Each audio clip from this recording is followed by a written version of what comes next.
नमस्कार दोस्तों, संकल्प मैथ क्लासेस में आपका स्वागत है।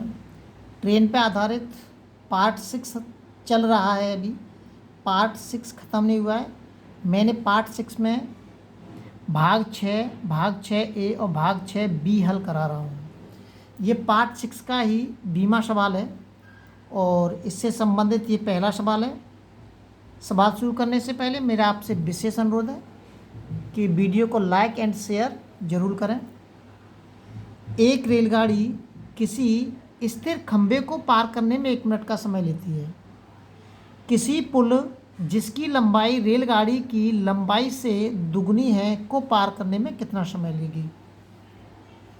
समय पूछ रहा है कि किसी पुल को पार करने में कितना समय लेगी जिस पुल की लंबाई जो है रेलगाड़ी की लंबाई से दोगुनी है।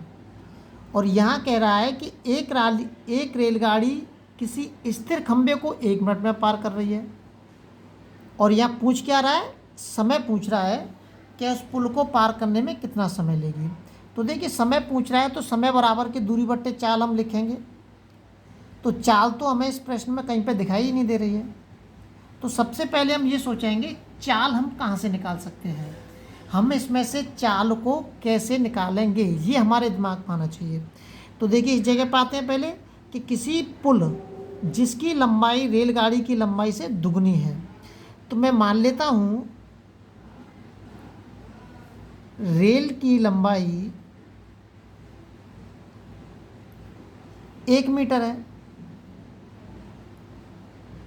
तो पुल की लंबाई कितनी आ जाएगी, पुल की लंबाई हो जाएगी 2 मीटर, दोगुनी हो जाएगी। प्रश्न के अंदर ये बोल रहा है। अब हम रेलगाड़ी की जो चाल ज्ञात करेंगे, रेलगाड़ी की चाल इस खंभे से ज्ञात करेंगे यहाँ से कि एक रेलगाड़ी इस खंभे को पार करने में 1 मिनट का समय ले रही है। क्योंकि खंभे को पार करने में समय दे रखा है और रेलगाड़ी की लंबाई भी पता है हमें, तो चाल बराबर के रेलगाड़ी की लंबाई बटे समय, यहाँ से हम चाल पता कर सकते हैं। तो चाल बराबर के रेलगाड़ी की लंबाई लेंगे। रेलगाड़ी की लंबाई कितनी है, यहाँ रेलगाड़ी की लंबाई क्यों लेंगे, क्योंकि ट्रेन जो है खंभे को पार नहीं करती है, वो अपने आप को पार करती है, इसलिए रेलगाड़ी की लंबाई का इस्तेमाल करेंगे। चाल बराबर के दूरी, रेलगाड़ी की लंबाई ले ली मैंने 1 बट्टे समय 1 मिनट। ये क्या दे रखा है, 1 मिनट। मैंने 1 मिनट सेकंड में कन्वर्ट कर दिया, 60 सेकंड हो गया है। तो चाल आ गई हमारी 1/60 मीटर प्रति सेकंड। ये हमारी चाल निकल के आ गई। अब पुल को पार करने में कितना समय लगेगा, पुल की पूछ रहा है वो, तो पुल को पार करने में लगा समय, पुल को पार करने में लगा समय, समय बराबर के दूरी, दूरी में क्या लेंगे कि जब एक रेलगाड़ी पुल को पार करती है तो उसमें रेल की मतलब रेलगाड़ी की लंबाई के साथ साथ पुल की लंबाई भी हम उसमें जोड़ते हैं, मतलब दोनों की लंबाई क्या करते हैं, हम जोड़ते हैं उसमें। तो समय बराबर के दूरी बटे समय, ठीक है, वो दूरी बट्टे चाल, चाल आ गए। यहाँ पे रेलगाड़ी की लंबाई है और ये पुल की लंबाई है। 3/1/60, 60 का पहुँच जाएगा, 60 ऊपर पहुँच जाएगा, तो इंटू के 60, 6 × 18, 180 सेकंड। तो पुल को पार करने में रेलगाड़ी कितना समय लेगी, पुल को पार करने में रेलगाड़ी जो है 180 सेकंड लेगी। अब आपको ये देखना है सबसे पहले कि प्रश्न के अंदर क्या वो पूछता है और हमें इसमें किस किस चीज़ की ज़रूरत पड़ती है। इन चीज़ों पर फोकस रखना है आपको प्रश्न में, जब प्रश्न को हल करना शुरू करें। 2 से 40 मीटर लंबी रेलगाड़ी एक खंभे को 24 सेकंड में पार करती है, एक खंभे को 24 सेकंड में पार करती है। वह रेलगाड़ी 650 मीटर लंबे प्लेटफॉर्म को कितने समय में पार करेगी। जब रेलगाड़ी प्लेटफॉर्म को पार करेगी तो उसमें प्लेटफॉर्म की लंबाई के साथ साथ ट्रेन की लंबाई हमें जोड़नी पड़ेगी। तो समय बराबर के दूरी तो मालूम है हमें, दूरी बट्टी, लेकिन चाल नहीं पता है। चाल कहाँ से निकालेंगे, इसी खंभे से निकालेंगे। चाल बराबर के दूरी बट्टे समय, चाल बराबर के दूरी कितनी दे रखी है, ट्रेन की लंबाई, समय कितना दे रखा है 24 सेकंड, कट जाएगा ये कितना आ जाएगा 10 मीटर प्रति सेकंड। ये चाल पता चल गया मुझे। अब प्लेटफॉर्म को पार करने में लगा समय, प्लेटफॉर्म को पार करने में लगा समय, तो ट्रेन की लंबाई प्लस खंबे की लंबाई, प्लेटफॉर्म की लंबाई बटे चाल, जोड़ दीजिए 0, 5 और 4 9 और 6 और 2 8, 0 से 0 कट गया, 89 सेकंड लेगी। कितने सेकंड लेगी 89। ये तो मालूम ही होगा कि ट्रेन की लंबाई के साथ साथ मैंने प्लेटफॉर्म की लंबाई क्यों जोड़ी है। ये तो मैं पिछले कई वीडियो में आपको बता चुका हूँ। जब कोई भी ट्रेन किसी प्लेटफॉर्म को, सुरंग को या पुल को पार करती है तो उसमें प्लेटफॉर्म की या पुल की या सुरंग की लंबाई के साथ साथ हमें ट्रेन की लंबाई भी पता होना चाहिए, और वो दोनों जुड़ती हैं जब ही हमारी दूरी कंप्लीट होती है। एक रेलगाड़ी 50 मीटर लंबे प्लेटफॉर्म को 14 सेकंड में पार करती है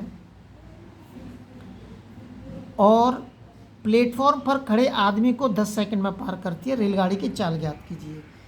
इस तरीके का सवाल जब कभी भी आपको मिले तो यहाँ पे आपको ट्रेन की लंबाई के जोड़ने की ज़रूरत नहीं पड़ेगी। ज़रूरत पड़ती है लेकिन हम मतलब जो शॉर्ट में बता देते हैं उस हिसाब से बता रहा हूँ, वरना प्लेटफॉर्म की लंबाई भी कोई इसी भी मान के आप एक्स मान के सवाल को हल कर सकते हैं। तो इसमें क्या करेंगे, रेलगाड़ी की चाल पूछ रहा है वो, ध्यान रखना सवाल किस टाइप का है। इसमें प्लेटफॉर्म की लंबाई दे रखी है, प्लेटफॉर्म को पार करने में कितना समय लगा रहा है वो समय दे रखा है, और उसी प्लेटफॉर्म पर एक आदमी खड़ा हुआ है, उस आदमी को पार करने में 10 सेकंड लग रहा है। ये चीज़ दे रखी है इसके अंदर। तो चाल बराबर के दूरी में प्लेटफॉर्म की दूरी लूँगा इसमें बटे समय। अब प्लेटफॉर्म को पार करने में 14 सेकंड लग रहे हैं, आदमी को पार करने में 10 सेकंड लग रहे हैं, लेकिन ये आदमी प्लेटफॉर्म पर ही खड़ा हुआ है, इसलिए मैं इस आदमी के पार करने में जो समय लग रहा है मैं इसको माइनस कर दूंगा। 14 में से 10 घटा दूंगा, कितना आ जाएगा 4 आ जाएगा। ये मीटर प्रति सेकंड में आया है, मैं इसको किलोमीटर प्रति घंटा में कन्वर्ट कर देता हूँ। 5 से कट गए 10 बार, 2 दूनी 4, 2 नम 18, 2 से कट गए 5 बार और 9 पन्ना 45। 45 किलोमीटर प्रति घंटा उसकी चाल होगी। अगला सवाल देखते हैं। अगला जो सवाल दे रखा है, एक रेलगाड़ी प्लेटफॉर्म पर खड़े एक व्यक्ति को 8 सेकंड में पार करती है। 264 मीटर लंबे इस प्लेटफॉर्म को 20 सेकंड में पार करती है। रेलगाड़ी की लंबाई ज्ञात कीजिए। तो रेलगाड़ी की हमें लंबाई पता करनी है। तो देखिए रेलगाड़ी की लंबाई पता करेंगे तो दूरी बराबर के क्या होगा, चाल इंटू के समय होगा। लंबाई या दूरी एक ही बात है, तो उसमें चाल तो हमें मालूम ही नहीं है, तो हम इसमें चाल कैसे निकालेंगे। देखिए चाल कैसे निकालेंगे, रेलगाड़ी की चाल कैसे निकालेंगे जी। अभी ऊपर वाला जो सवाल मैंने कराया है 3 नंबर का, बिल्कुल ऐसे ही निकलेगी। प्लेटफॉर्म की लंबाई दे रखी है, देखिए प्लेटफॉर्म को पार करने में समय दे रखा है और उस व्यक्ति को पार करने में समय दे रखा है, ऐसे निकाल सकते हैं। अभी मैंने ऊपर वाले सवाल में दे रखा है, तो दूरी बट्टे चाल, 20 में से 8 घटा देंगे, कितना बचेगा 12। 12 का इसमें भाग दे देंगे, 12 दूनी 24, 12 दूनी 24, ये आ जाएगा 22 मीटर प्रति सेकंड। ये चाल आ गई हमारी। अब हमें चाल पता चल गया, रेलगाड़ी की लंबाई ज्ञात करनी है हमें। तो रेलगाड़ी की लंबाई मैंने x मान ली।